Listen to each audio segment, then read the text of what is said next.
여러분, 지금 이 영상을 보고 있는 유튜브가 사실은 완전히 망해버린 소개팅 앱이었다는 사실을 혹시 알고 계셨을까요? 아마 대부분은 유튜브가 처음부터 동영상 공유를 위해 태어난 성역 같은 곳이라고 생각하셨을 거예요.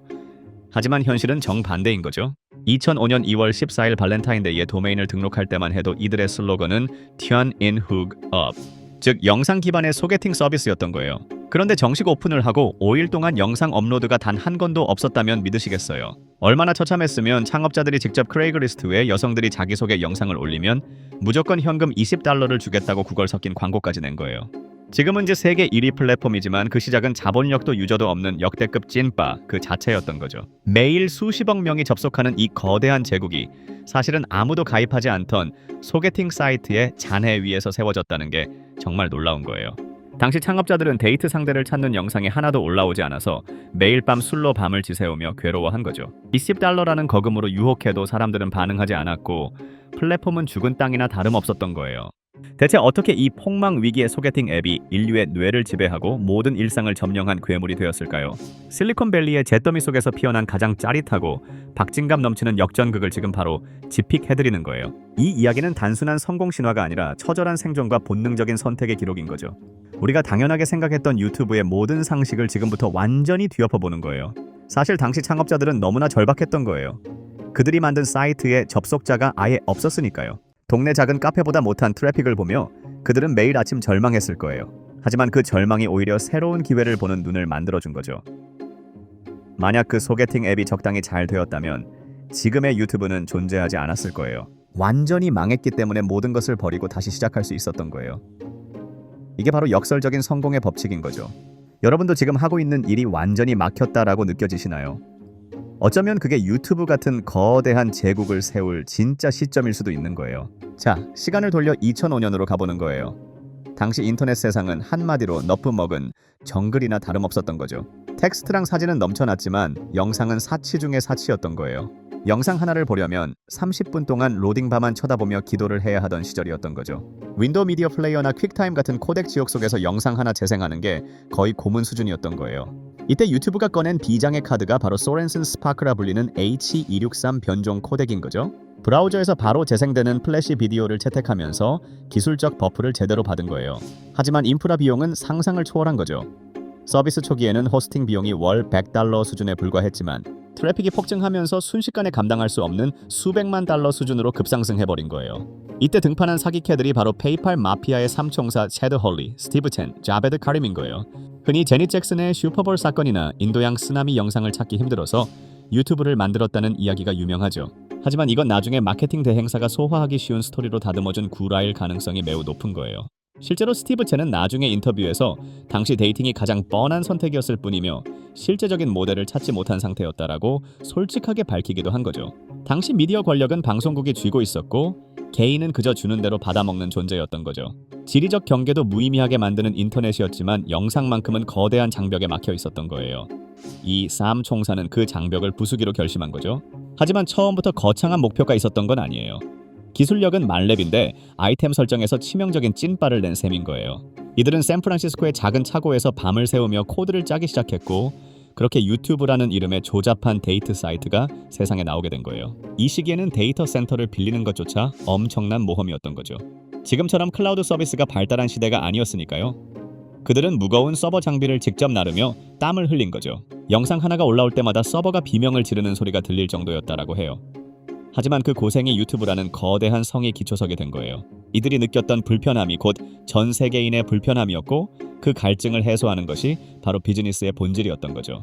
유튜브가 폭발적으로 성장하자 기존 미디어 공룡들이 이빨을 드러내기 시작한 거예요. 특히 비아콤이라는 거대 미디어 기업이 유튜브를 상대로 $10억 어마어마한 규모의 손해배상 소송을 걸며 압박해온 거죠. 무려 15만 개 이상의 클립과 15억 회의 조회수를 문제 삼으며 유튜브를 콘텐츠 도둑으로 몰아쓴 거예요. 그런데 여기서 소름 돋는 반전이 숨어 있는 거죠. 비아콤은 겉으로는 소송을 걸면서 뒤로는 무려 18개의 마케팅 대행사를 고용해 스텔스 마케팅을 벌이고 있었던 거예요. 이들은 일반 사용자인 것처럼 위장해서 자기네 영상을 유튜브에 몰래 올린 거죠.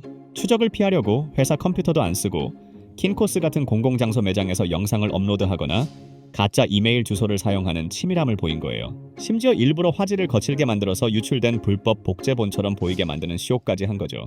겉으로는 고소하고 뒤로는 유튜브의 홍보 효과를 빨아먹으려던 이중적인 찐빠 짓이었던 거예요. 스티브 첸은 이런 상황 속에서 매일 밤 모니터 앞에서 거의 멘붕 상태였던 거예요. 하지만 이 위기가 오히려 기회가 된 거죠. 소개팅 기능을 싹 다 지워버리고 아무 영상이나 자유롭게 올리는 저장소로 전면 개편하면서 유저들이 미친 듯이 몰려든 거예요. 고양이 춤추는 거든 가족 모임이든 상관없다. 너 자신을 보여줘라. 브로드캐스트 유어셀프라는 슬로건이 이때 비로소 빛을 발한 거예요. 이제는 돈을 준다고 빌지 않아도 사람들이 스스로 영상을 올리기 시작한 거죠. 그게 바로 콘텐츠의 힘이고 자유의 힘이었던 거예요. 이 반전의 순간이 없었다면 지금 우리가 보는 수많은 영상들도 존재하지 않았을 거예요. 비아콤의 이중적인 공격 속에서도 유튜브는 사용자들의 자발적인 참여로 거대한 요새를 쌓아 올린 거죠. 이들이 겪은 법적 갈등과 기술적 한계는 오히려 플랫폼의 정체성을 더 단단하게 만들어준 거예요. 이제 이 작은 불씨가 어떻게 거대한 폭발로 이어졌는지 그 역사적인 협상의 현장으로 가보는 거죠. 유튜브가 감당할 수 없을 정도로 커지자 서버 비용은 매달 수백만 달러로 치솟았고 파산 위기가 현실로 다가온 거예요. 이때 구글이 이 기회를 놓치지 않고 가로채기 작전을 시작한 거죠.